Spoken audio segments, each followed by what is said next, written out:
The wind sang through the skeletal remains of the ancient city, its notes echoing across jagged stone and overgrown terraces. Cale moved carefully through the ruins' outer edges, his boots crunching on gravel made smooth by time. His scanner flickered with erratic readings. No life forms, no energy signatures, nothing that could justify the unease threading up his spine. He adjusted the strap of his pack and stepped into the shadows of a broken archway. What had once been a cathedral or palace now stood half swallowed by the earth, vines creeping through fractured walls like veins. Above him, the alien sky burned with unfamiliar stars, and a pale nebula hovered low, casting the land in a twilight glow. The planet, designated Anchorus, had long been thought barren. But Cale wasn't here for official data. He was chasing the myth of a forgotten species, whispers of an extinction no one could confirm. He ducked beneath a collapsed lintel, brushing dirt from a glyph etched into stone. It pulsed faintly under his touch, warm like breath. He frowned. Nothing in the ruins should be warm. He followed the sensation deeper into the structure. A winding corridor descended underground, cool and silent. Dust floated in shafts of blue light that filtered through cracks in the ceiling. Then a sound, soft, rhythmic, like shallow breathing. Cale stopped. The air felt thicker here, denser. He rounded a corner and froze. There, half buried in a cradle of tangled roots and shattered stone, was a figure. Small, humanoid. Green-hued skin shimmered faintly under the glow of bioluminescent moss. Her body was curled as if asleep, one hand pressed against her chest. Ridges ran along her arms and neck, delicate and otherworldly.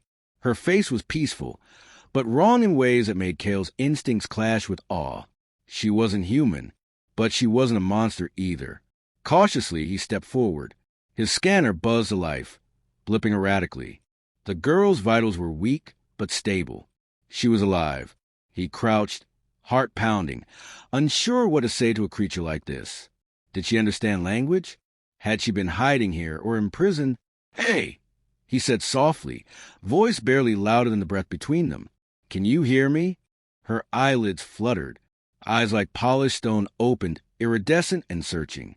She tensed immediately, pulling back, fingers clawing at the earth behind her. No, it's okay," Cale said quickly, palms up. "I'm not here to hurt you. I found you." She didn't understand his words, but something in his tone made her pause. Her breathing was rapid, shallow. Cale reached into his pack slowly, pulling out a thermal blanket. He extended it toward her, but she only stared at it. Then at him, he set the blanket down and backed away slightly, giving her space. She watched him with wary eyes, then tried to move. Her leg buckled. She cried out, a sound that hit Cale like a punch to the chest, full of pain and fear and something far older than either. Instinct overtook him. He rushed forward, catching her before she fell. She stiffened under his touch, trembling, her skin oddly cool in texture like smooth stone warmed by sun. He held her carefully, speaking softly, nonsense words just to fill the silence. She didn't push him away. As he settled her against the wall, her gaze fixed on his. There was depth in her eyes, not just intelligence, but memory, something ancient and buried. She opened her mouth as if to speak, but only a dry rasp emerged. Cale reached for his canteen and offered it to her. She sniffed at it cautiously, then sipped. After a moment, she exhaled, an odd, resonant sound that echoed faintly through the chamber. Then she touched his hand, barely brushing his fingers. A jolt passed between them. Not physical, not electric. It was something else. Cale gasped. For a fraction of a second, his mind was flooded with images. Towers of light stretching into storm-riven skies. People like her laughing, building, falling. Then darkness. Screams. Silence. She drew her hand away. Her face was tight with emotion. Fear, sadness, maybe hope. He didn't know how she'd done it. He only knew she was alone and he couldn't leave her here. Carefully, he lifted her into his arms. She was light, almost too light. Her head rested against his shoulder, but she didn't protest. Outside, the wind had stilled. The stars seemed brighter. He made his way back through the corridor, navigating the treacherous stone and crumbled stair with care. Each step felt heavier, not just from the weight of the girl, but from the growing realization that this discovery, this person, would change everything. Back at the surface, the ruins glowed under the starry sky. Kale set her down near his camp beside a warm fire pit. The flames licked upward, casting flickering shadows across her skin. She watched them with wide, fascinated eyes. Then, slowly, she turned that gaze back to him. He pointed at himself. Kale. She blinked, then raised a hand to her chest. No sound, just a look, like she was trying to remember who she was. Her hand fell. Her expression darkened. Kale sat beside her, silent. They didn't speak, couldn't speak. But in the quiet, under a sky neither of them had claimed, they began to share something else. Trust. Just as Kale began to drift into uneasy sleep, a flicker of movement caught his eye. High above, on a ridge overlooking the camp, a shadow shifted. Tall and cloaked, its eyes glowing faintly gold. He stared, heart thundering. It turned and vanished into the dark. Kale didn't know what it was. But something told him this girl wasn't the only secret buried in the ruins. And whatever else was out there, it had seen him. The fire cracked. The girl leaned gently against his side, breathing steady now. Kale looked down at her, then up at the stars. He didn't know what came next, but he knew he had to protect her. Kale spent the night half awake, one hand always near his sidearm, the other lightly resting on the hilt of his knife. The alien girl lay only a few feet away, curled beneath the thermal blanket, breathing slow and even. She hadn't moved since falling asleep, but he remained on edge. Whatever had watched him from the ridge was real and patient. By morning, the sky had faded from black to a deep violet blue. Twin suns hovered low on the horizon, and the ruins cast long shadows across the overgrown valley. Kale boiled a small kettle over the fire, the scent of heated protein packs failing to disguise the ever-present earthy tang of Anchorage 4's wild air. When she stirred, her first reaction was fear. She sat upright abruptly, eyes scanning for escape. Her limbs were trembling, her face unreadable, until her gaze found his. She froze, eyes narrowed in recognition. Not relief, but familiarity. Kale didn't speak. He merely pushed a bowl of water toward her and moved away to give her space. She hesitated, then drank, slowly, like each sip required trust. He observed her closely. Her injuries had healed remarkably in the span of a few hours. The gash along her thigh was now sealed with a smooth layer of greenish tissue, faintly luminous. Her eyes no longer looked clouded with pain. In the firelight the night before, he had thought her frail. In daylight, he saw something else. Coiled strength beneath fragile ribs, movements that were precise, almost too precise. This was not a lost child. This was something built to endure. "You understand me yet?" he asked cautiously. She tilted her head, mimicking the tone if not the words. He tried again. "Kale." He pointed at himself, then repeated the name. Her gaze flicked to him. This time, she made a sound, a soft click in her throat, followed by a high-pitched tone that shimmered like a melody more than a name. "Is that you?" Kale asked, intrigued. She tapped her chest, repeated the sound, and then, after a pause, imitated him. "Kyle." A grin tugged at the edge of his mouth. Close enough. She reached for a stick and began drawing shapes in the dirt. Intricate patterns, spirals that broke into fragmented lines, symbols like stars and storm clouds.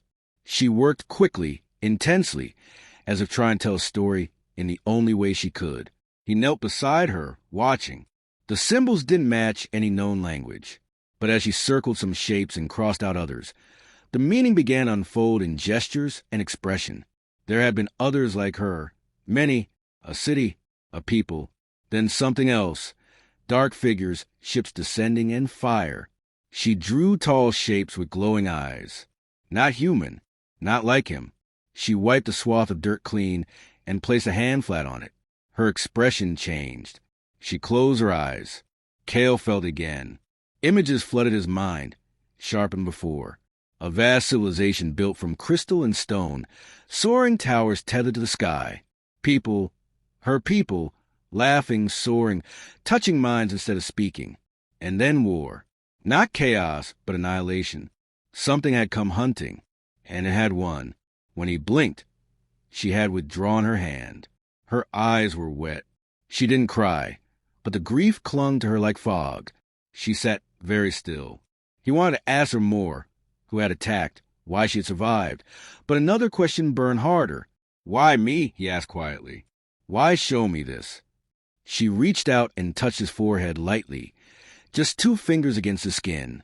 He saw himself, alone on an outpost station, staring through dusty glass at a dead planet below, screaming across empty radio channels, then walking away, choosing exile, choosing silence.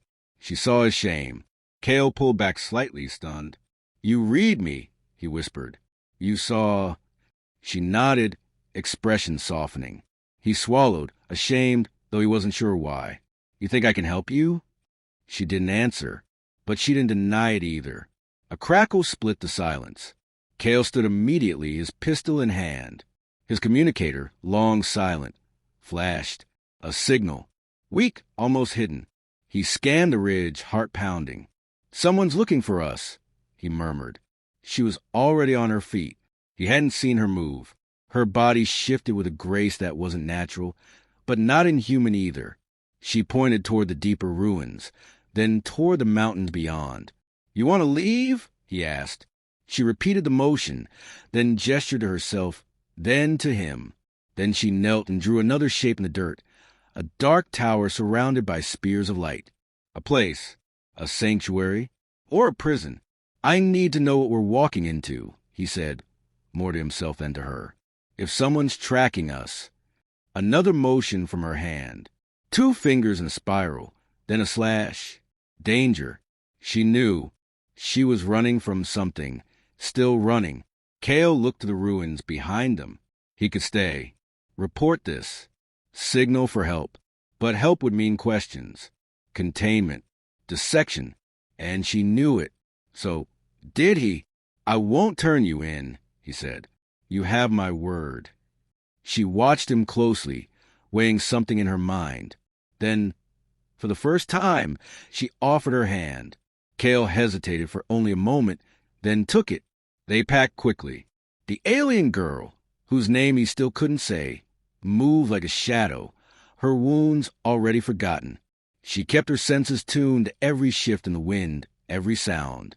At one point, she stopped, turned sharply toward the distant horizon, and frowned. Cale couldn't see anything, but the hair on his arms lifted. Something was coming. Not now, but soon. They set off toward the mountains, winding through the skeletal remnants of the lost city. The stone underfoot bore signs of battles long past. Scorch marks, shattered walls, carvings worn away as if the world itself wanted to forget. By dusk, they reached a narrow pass, where cliffs curled inward like the jaws of some ancient beast.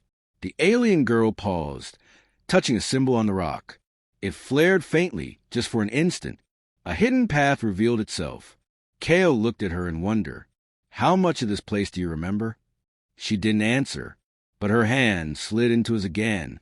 That night, they camped in a small alcove sheltered from the wind. The stars above shimmered in silent constellations he didn't know. She sat beside the fire, staring upward, lost in thought. Cale kept watch, ears tuned to every snap of twig or shift of stone. Something had followed them. He could feel it in his bones. But for now, in the quiet between worlds, they were still free. He glanced at the girl again. She was still watching the stars, but her lips moved slowly, as if reciting something. A prayer? A memory? He didn't ask. He simply listened. The wind changed. It was subtle at first, less a sound and more a feeling, a low vibration that moved through the stone under Cale's boots. He froze mid-step, one hand reaching for the sidearm holstered beneath his coat.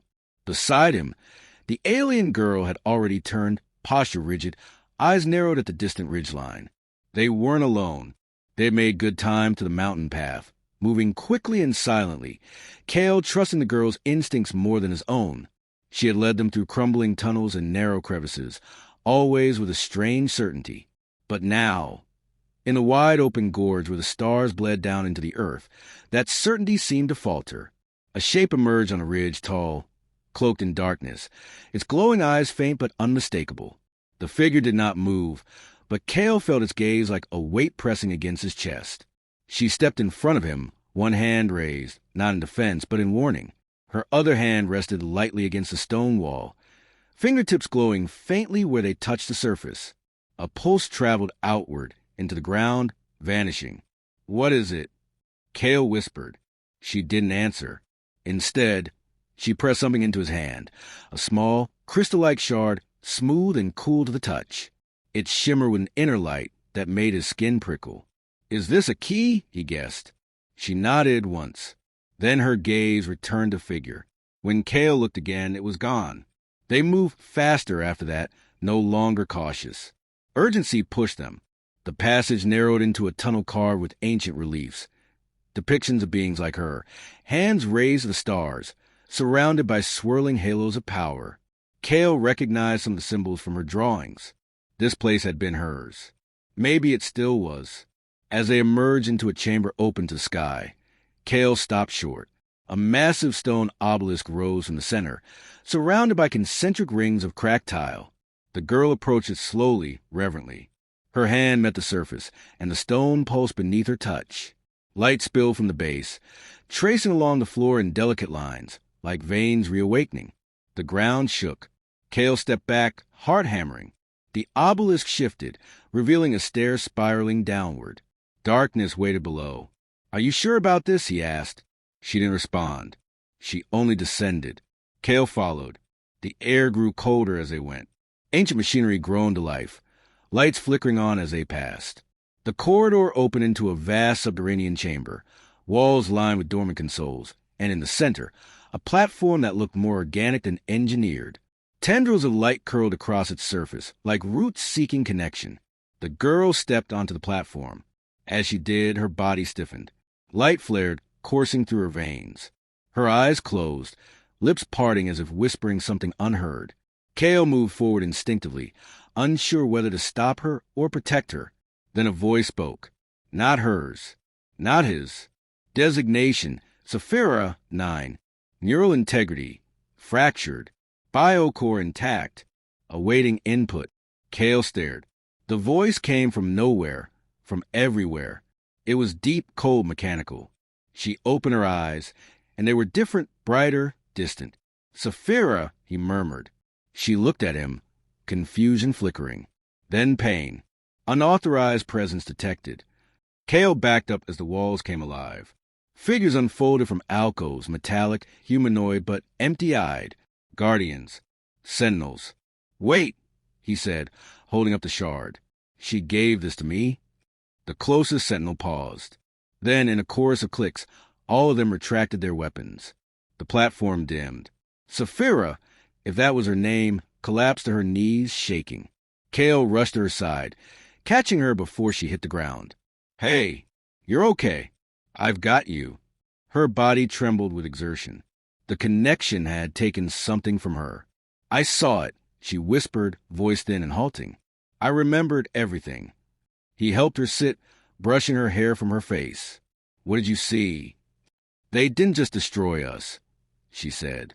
"They bound us, locked away what we were. They were afraid."